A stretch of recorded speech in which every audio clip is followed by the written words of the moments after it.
before creation of humanity, it has been like that in terms of celebration of wealth.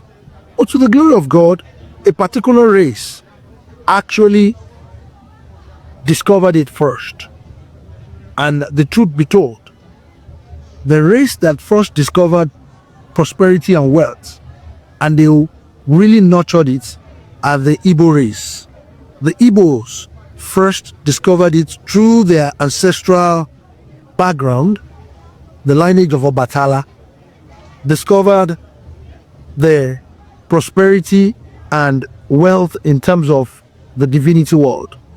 And that's the reason why today the race of Igbo people, they're very, very particular, and they have very good expertise when it comes to commerce.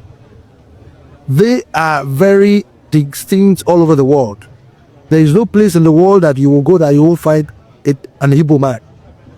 And the same goes with the Jews. There is this mistake that the world usually make. They make this mistake that the Igbos came from the Jews. No, it is the other way around. The truth be told, the first human race that existed was the Igbos before the Jews. And we were all living together at the center of tropical rainforest, which is the heart of the whole thing, the land of expansion. We were all living together as one big happy family before they started moving clockwise. They started moving towards the eastern part of the world, where they started settling. So the race of the Jews and the Igbos are very similar, but the Igbos are way older than the Jews. They are both commercially driven. They are both enterprise in nature. They are both driven by wealth, because that is their ancestral belief. That's the race they belong to. In Nigerian economy today, and the entire black race, if you don't give honor to the Igbos in terms of commerce and trade, you are just deceiving yourself. So the truth be told, let us go back to our history, where we all came from. Ideally, the Igbos are supposed to join us to celebrate this festival, because it belongs to them and the entire human race and the Yoruba race. We are just the custodian, because at some point we are all living together here. So let us realize what connects us.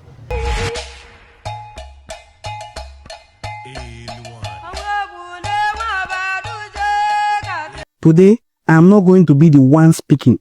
I'm going to play for you the voice and video recording of a professor of history who will take his time to dissect to us the history, the migration and counter-migration history and reverse migration history of Igbo people of Western Niger, and even Igbo people who inhabit Yoruba land.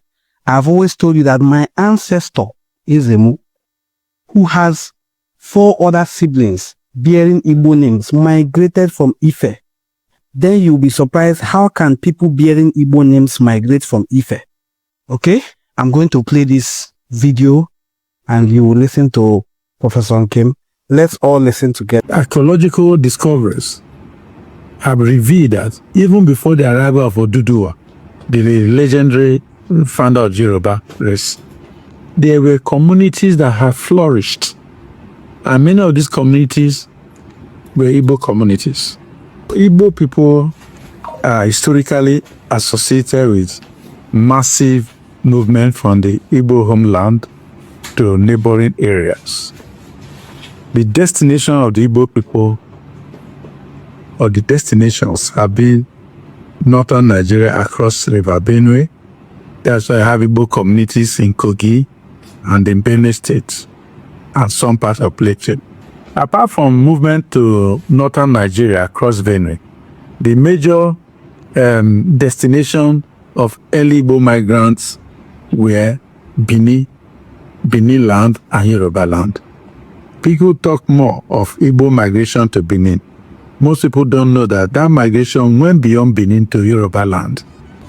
We talk about how the Igbo were predominant in part of Yoruba land until, the legendary Queen Moremi delivered his people by thief and so on.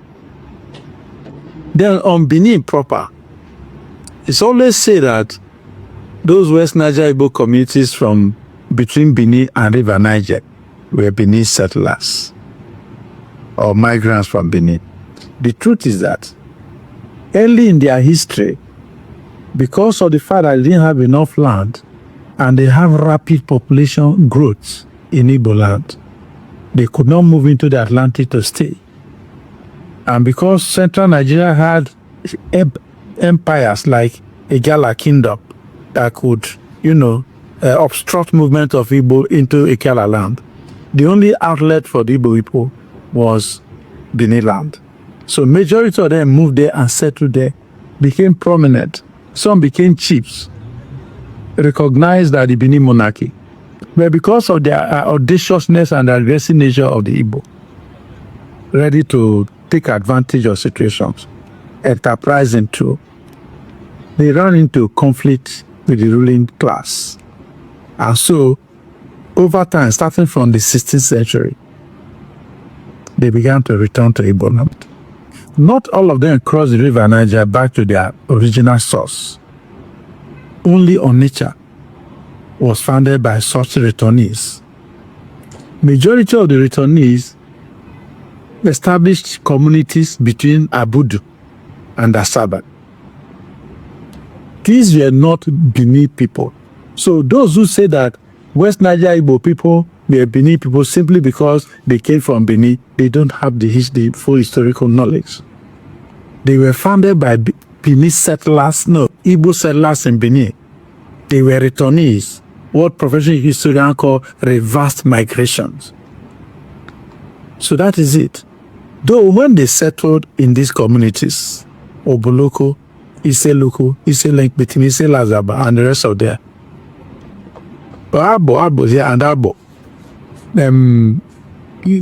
more migrants came from Igbo land proper and joined them. Then people came from Igala to join the teeming population. So what I'm trying to say is that it is wrong to say that West Niger Igbo communities were Benin people or are Benin people. Some of them are Benin because when the Igbo were returning, it's not as if they did not return with Benin people. Also have Benin husbands and wives.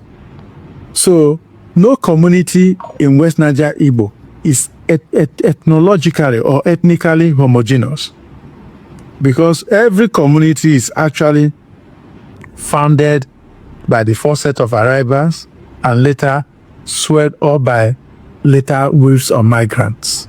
That has been the experience of West Niger Igbo area. So the Igbo people who are in West Niger Igbo land claiming they are not Igbo people, they don't know their history, and the Civil War has contributed to that. After the war, there was stigma attached to being an Igbo person, and there was persecution of the Igbo, which has continued. So people, because they want to be secure, to have security in Nigeria, they begin to drop the Igbo name, as has happened in Rivers State. They begin to claim that they're Benin or Igala, whereas they are Igbo people, right from creation. No, many of the towns and communities in Rivers State, they just remove the first name that makes it Igbo, so it sounds differently. If you're Wike, I move N, you become Wike. For example, I'm not referring to the governor, but I can give you an example. All those communities in Rivers State, like Inquiry, like Andoni, they are all Igbo communities. Port Harcourt was established by Igbo people.